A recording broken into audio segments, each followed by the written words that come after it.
여러분 안녕하십니까? 하나님께서 일상의 삶의 현장으로 우리를 이끄시는 월요일 아침입니다. 이 한 주간 주님께서 우리의 손과 발을 당신의 목적에 맞게 인도해 주시고 우리의 삶을 기쁨과 감사의 찬양으로 채워주시길 기도합니다. 이 아침에 우리가 잠시 묵상할 말씀은 요한계시록 1장 9절에서 11절입니다. 제가 한번 읽어보도록 하겠습니다. 예수 안에서 여러분의 형제요, 예수 안에서 환난과 그 나라와 인내에 여러분과 더불어 참여한 사람인 나 요한은 하나님의 말씀과 예수에 대한 증언 때문에 반모라는 섬에 갇혀 있게 되었습니다. 주님의 날에 내가 성령에 사로잡혀 내 뒤에서 나팔소리처럼 울리는 큰 음성을 들었습니다. 그 음성은 이렇게 말하였습니다. 내가 보는 것을 책에 기록하여 7 교회 곧 에베소와 서머나와 버가모아와 두아디라와 사데와 빌라델비아와 라오디게아의 교회로 보내라. 요한계시록이 기록될 당시에 교회들이 처한 상황은 우리가 생각하는 것보다 훨씬 암담했을 겁니다. 아직 전성기를 지나고 있었던 로마 제국이 그리스도의 교회를 적으로 규정하고 다양한 박해와 압력을 가하고 있는 상황이었죠. 미래가 보이질 않는 시기였을 겁니다. 예수를 버리거나 아니면 예수를 끝까지 믿다 내가 죽지 않는 한 도저히 벗어날 수 없는 암흑의 시대였을 겁니다. 교회를 위한 한치의 공간도 허락되지 않는 사회 안에서 그리스도인들의 육신과 영혼을 짓누르는 압박이 가득한 그런 세상이었습니다. 사도 요한은 이 숨막히는 공간에서 교회들과 함께 머물렀고 그 결과로 그는 반모섬에 유배되어 처형 날짜를 기다리는 시간을 보내고 있었습니다. 그의 고난은 당시 소아시아에 있는 교회들과 함께 당하는 고난이었죠. 사도 요한은 자신을 예수 안에서 여러분의 형제라고 말합니다. 그가 교회에 자신을 이렇게 소개할 수 있었던 이유는 당시 소아시아의 교회들이 당하고 있었던 고난에서 멀리 떨어져 있는 사람이 아니라 그 고난의 한가운데에 있는 사람이었기 때문입니다. 따라서 그는 고난받는 교회들에게 주님께서 계시를 주시려고 할 때 그 계시를 받아 전달하는 교회의 사도로도 그 자리에 있을 수 있었습니다. 이처럼 교회를 위한 하나님의 뜻을 헤아리는 이들은 반드시 그 교회 공동체와 함께하는 자리에 있는 이들입니다. 이 점은 그가 아시아에 있는 7 교회에 보내는 계시의 전달자로서의 자격도 만족시켰다고 보여집니다.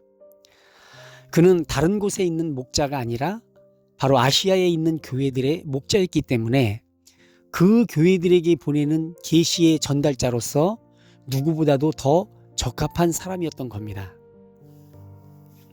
어쩌면 요한계시록이 다른 성경에 비해 가지고 있는 그 독특성은 소아시아에 있는 7 교회가 처한 독특한 상황과 관련이 있다고 볼 수 있습니다. 다른 지역에서 섬기던 사도들의 교회와 아주 다른 형태의 양식으로 하나님의 계시를 전해야 하는 아시아에 있는 교회들의 사정이 있었던 거죠. 사도 요한은 바울이나 베드로 등 다른 사도들과 다른 방식으로 자신이 섬기던 교회들을 위해 그들에게 맞는 방식의 하나님 말씀을 전하기로 결심했던 겁니다. 우리가 여기서 한 가지 생각해 볼 점은 교회는 절대 표준화된 획일화된 특징을 공유할 수 없다는 사실입니다. 각 지역교회의 목표와 비전은 그 교회가 당면하고 있는 바로 그곳의 현실에 기초해야 한다는 거죠. 즉 우리는 저곳에 있는 교회가 아니라 여기에 있는 교회라는 것입니다. 그러니 다른 곳에 있는 어떤 교회가 어떤 성공 스토리를 가졌다고 해도 그것을 따라가거나 모방할 필요가 없는 겁니다.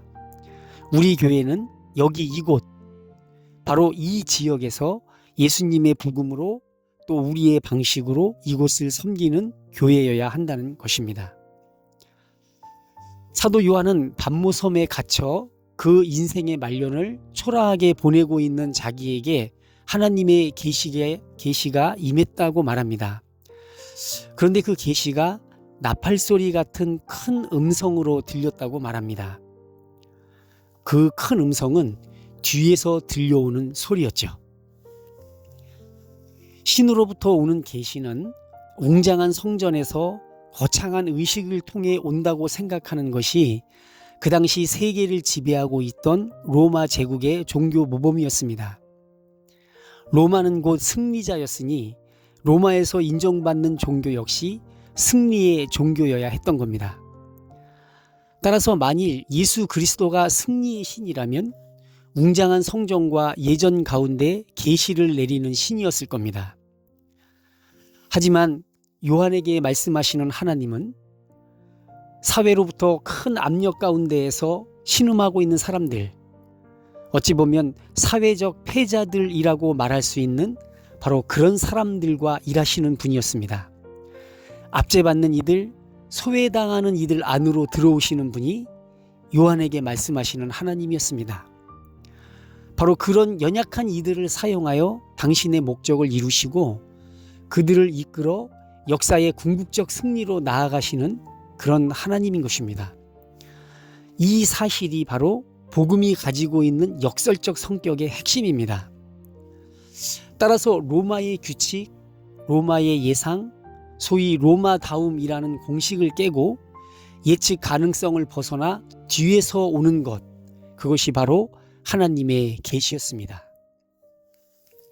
그러니 저와 여러분이 하나님의 계시를 제대로 이해하고 십자가의 도를 따르는 그리스도인이 되기 위해 먼저 할 일이 있다면 이 세상이 일반적으로 누구나 다 따르고 당연시하는 세상의 승리 공식과 표식들을 밖으로 쓸어내 버리는 것입니다. 그래야 우리는 의외성을 갖고 있는 예수 그리스도의 복음, 십자가의 도를 제대로 이해할 수 있게 되는 것이죠. 예수님의 십자가가 나를 죄와 사망에서 구원하신 하나님의 계획과 능력이라는 그런 것을 고백하는 것이 우리 신앙의 전부가 아닙니다.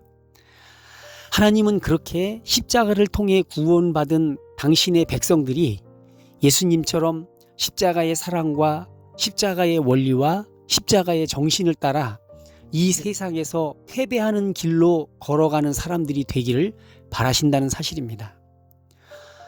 우리는 혹시 세상에서 승리자가 되어 나의 후원자이신 하나님의 능력을 세상에 드러내고 그로써 나의 승리로 하나님께 영광을 돌린다는 신앙 공식을 갖고 있지는 않습니까? 그런데 그런 공식이야말로 로마 종교의 공식이었습니다.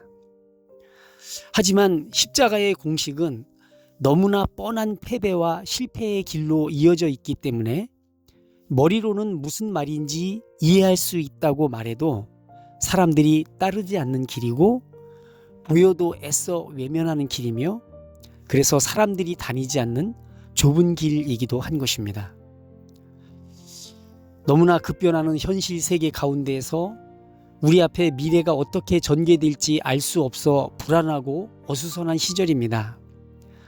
앞으로 다가올 시대에는 교회를 위한 한치의 영토도 남아있지 않을지도 모른다는 두려움도 있을 수 있습니다. 그런 불안 때문에 우리가 신앙의 길, 믿음의 길을 계속 멈추지 않고 걸어갈 수 있을지 회의에 사로잡히는 경우가 생길 수도 있습니다. 하지만 멈춰서서 잠시 생각해 보면 우리 앞에 있는 길은 너무나 선명한 길입니다. 그리고 그 길은 불투명한 미래를 향해 굳게 뻗어 있습니다. 바로 예수 그리스도께서 보이신 십자가의 길이죠. 그 길은 어떤 상황, 어떤 현실 가운데에도 앞으로 뻗어 나가는 길입니다.